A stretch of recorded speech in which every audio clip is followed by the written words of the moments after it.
having an upline that would work with me, that would give me some training, that would work with me, tell me what I need to do different to do what I want to do.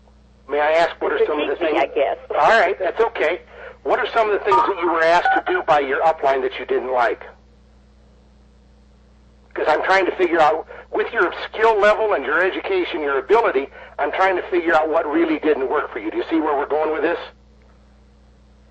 I see. Well, the last company I was in, I made phone calls. Okay. But it was hard for me to connect with people to get them to actually go to the website, to have them there when I call back and not just have a leave a message.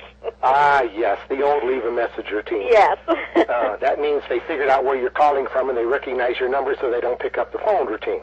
Right. Nobody's there when I call back. Yes, you can hardly stand it. Okay, so what I got here, without being facetious, is someone who's been to bat 3 times and didn't go home with the brass ring on the merry-go-round. Right. So, I think it sounds so terrible. Well, no, but isn't it okay to tell the truth? Right, right. So if I asked you if you're skeptical, there's a chance you're going to say what? I guess I'd say yes. Okay. At this point. Okay. And you're duly noted in having justification. Is that not true? I think so. Okay. So basically, instead of just fooling around here, what we need to focus on is what hasn't worked for you, why it hasn't worked for you, and what needs to be changed to work for you before you even consider looking at another opportunity. That's right. That sounds good. Does it? That sounds good. Do you think you could be comfortable with that if we talked in that vein for a couple of minutes? I think so, yes. Okay. You're skeptical because you had poor training and poor support, and you had a bad upline experience, which we're not going to talk about, right? Right. Okay. So if I said, oh, by the way, and you remember, I called you on this call because you gave me permission to call you. You remember that? Right. Okay. Now, if you were returning calls to people that you had permission to call back, and not all of them were jerks, because there are a lot out there that don't know why they fill out these things on the internet, and I call them duds, and my heart goes out to them, but I can't work with them, and so I just tell them the truth that this business is not for them.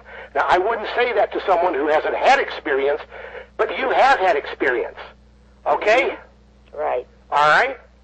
So the bottom line is that because you have had experience, you've been to bat 3 times, I'm basically throwing away the rule book with you, and we're just going to talk the way a couple of people would if we'd worked in the business.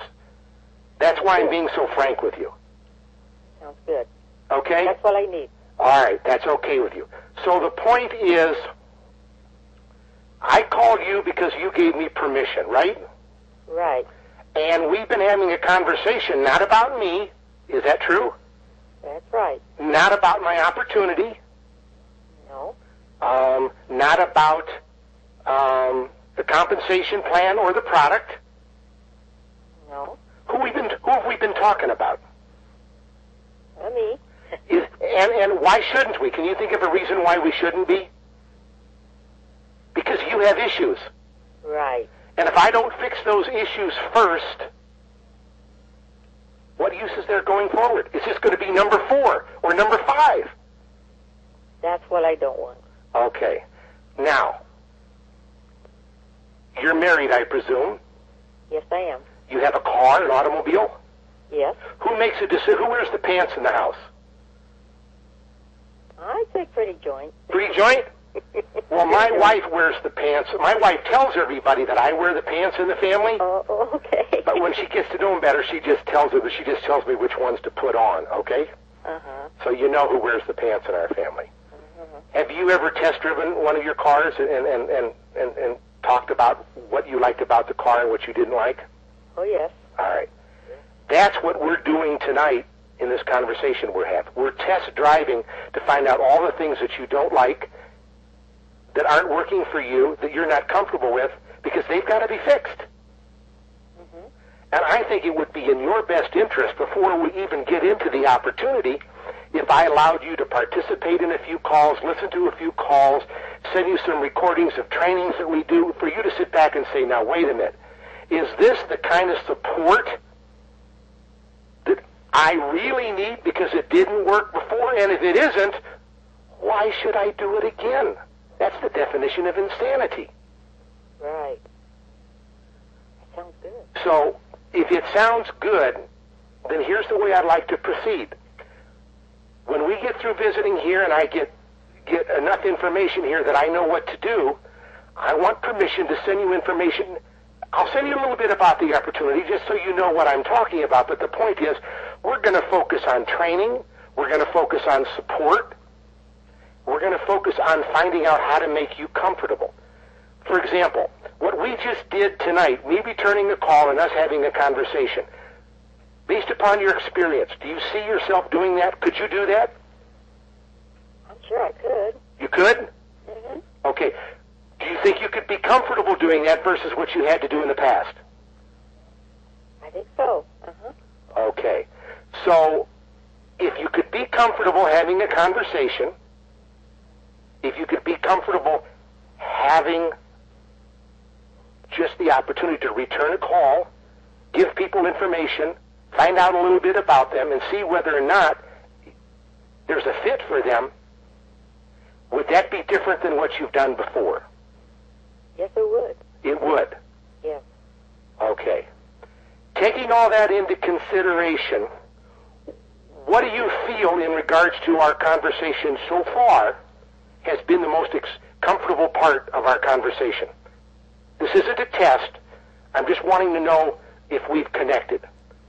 What do you feel was the most profitable part of this conversation so far? Well, I really enjoyed talking with you, and I feel like we have connected, and that maybe I've got some help here. Okay. That will help me do what I want to do. All right. On your own, did you feel any difference in the experience we've just had? Oh, yes. Okay. Now, normally I wouldn't be going about it this way, but normally I'm not talking to someone who's already been to bat 3 times. Mm-hmm. Okay? So we're going for the gusto here, and we're skipping the preliminaries. Okay. All right? My goal here is to focus on what didn't work for you so we can figure out what will work. Now, that's the 3rd time we've discussed this, but I think it's so critical that as we close this call out, you realize that that's what we're going to focus on the next call. All right. Because until we get through that and you get as really comfortable, I don't think you have any business trying another business all over again. That's fair. Is that fair? That's fair. So I think I've got a pretty good reason for you to attend our next meeting, which is we're going to talk about fixing everything that bothers you and going through different steps. A business plan. Have you ever had a business plan with a business?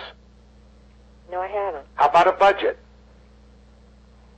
Just what I've tried to figure out in my head. Okay. Not a formal budget. What about knowing what's expected of you completely so you completely understand the business before you join?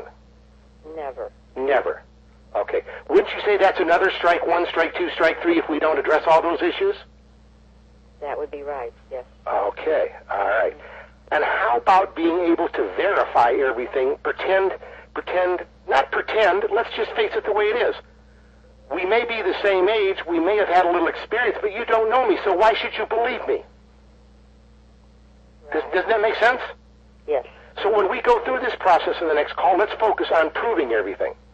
Because I want to get your mindset and your attitude into a can-do attitude instead of, I don't know what I'm going to do. Because isn't that where you are right now? Yes. You don't know what you're going to do. You're thinking about it, but you're still skeptical. You're still frustrated. You still got some bad vibes. You know, it's like falling off a horse. You need to get back on, but we got to take care of the bruises and the scratches and the scrapes first. Right. Okay? Right. And the other thing that we want to talk about is training, and make sure that the training fits you so you don't get involved in something that doesn't work. Good. Okay? Now, if this meets with your approval, I'd like to send you a punch list. And the punch list is basically going to be all the things we've been talking about so far where you can make more notes and focus on what didn't work for you, what did work for you, what you like, what you don't like, and we're going to compare that to everything that I've written down about you already. Okay. Okay. So now your next question is what did John write down about you? Uh-huh. Okay. Does that make sense? That makes sense. Okay. Would you like to know what I wrote down about you? I would love to know what you wrote down. All right. All right. I wrote down that the parties and the meetings and passing stuff out and bringing stuff over to your home was not something you were happy about. I also wrote down the fact that you have an ethical situation, and if you don't have trust and belief in the individual based upon your previous experiences, it's not going to work for you. Right. Am I understanding you correctly? That's correct. Okay. I'm going to compliment your character and your skill level. I know you're a hard worker. Your attitude's a bit of a perplexity, because anyone that's been burnt as many times as you have, you got to have an attitude problem. Isn't that true? That's true. So we got to fix the attitude situation. We can only fix that by resolving issues, not by just telling you that what we do is the latest and the greatest and this time it's going to work, because you've already heard that 3 times and you know better. Mm-hmm. Does that make sense? That makes sense. Okay. I know you're interested. I know you have desire. I'll give you good marks for that. And I know you're a high achiever. You wouldn't have accomplished things that you've accomplished. Do you think you're a self-starter? I think so, yes. Do you? Yes. Okay. In your opinion, what do you think are the strongest attributes that you bring to any challenge that you have? And starting a business after having 3 disappointing other situations, what is it you're going to bring this time that didn't work last time? Let's do it that way. Well, I think this time I really have to have a definite purpose, but I really have to know what I'm going to be doing. Garbage, okay? All right. I got it. I understand. Okay. In closing, I guess another word would be commitment. There you but that's a tried and true word that we all hear everybody say it. It's like I love you. That word's been beat to death. We don't believe people when they say that anymore. Oh, okay. Okay. So we're going to talk next time about all these issues and fixing them, a test drive, the business plan, the budget. Have we left anything out? Sounds like that pretty well covers it. Okay. I'm going to send you some information when we get off the call, and since you're retired, do you think we could jump right on this tomorrow? Sounds good. Can we? Okay. Very good. If that's okay with you, how about the same time? Great. Okay. We're going to talk tomorrow night. We're going to talk about these issues, the plan, the training, attitude. And if we get through all of that, then we're going to have a little fun and we'll talk about the opportunity, because your mindset will be right and we'll have fixed the issues. Looking forward to it. Does that work? Do you have any questions, any thoughts? I don't think so. Looking forward to tomorrow night. Okay. Is your husband know what you're doing? Oh, yes. How does he feel about this? He's all for it. Is he if retired? I'm for it, he's for it. Oh, is he retired also? Yes, he is. What did he do for a living? He was in the ink business. Okay. Worked for a paper company, but did the ink for them. All right. Okay. All right. Well, if you don't have any questions and I don't have any questions, I want to thank you for this lovely call. And let's visit tomorrow night and have a little fun and relax. Now, if at any time you're not comfortable with what we're talking about, how about making me a promise that you'll tell me? Okay. Because I can't serve you if I don't know if you're not comfortable.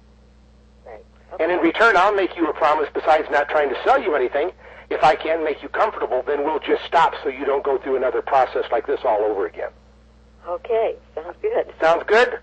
Bless you. You take care, and I'm going to visit with you tomorrow night, same time. Prospect like this who has so many issues, fear of rejection, fear of failure, lack of support.